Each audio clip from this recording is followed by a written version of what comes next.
मालिनी के आंगना कसैलिया के गचिया हो छछना बिछाना बैले डार छछना बिछाना बैले डार छछना बिछाना बैले डार छछना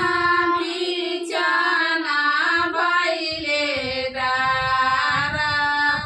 धावला धूपल अइलन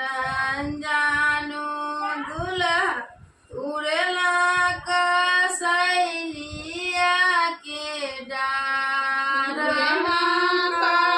कसैलिया के डार धावला धूपल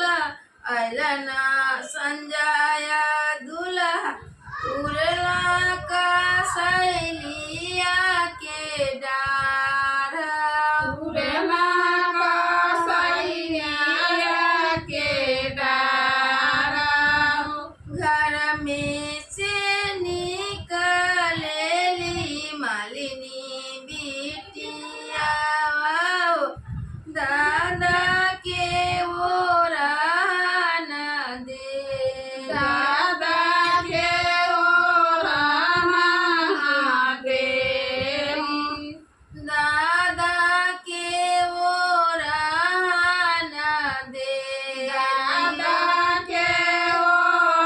ओराना दे बरजो अनजानो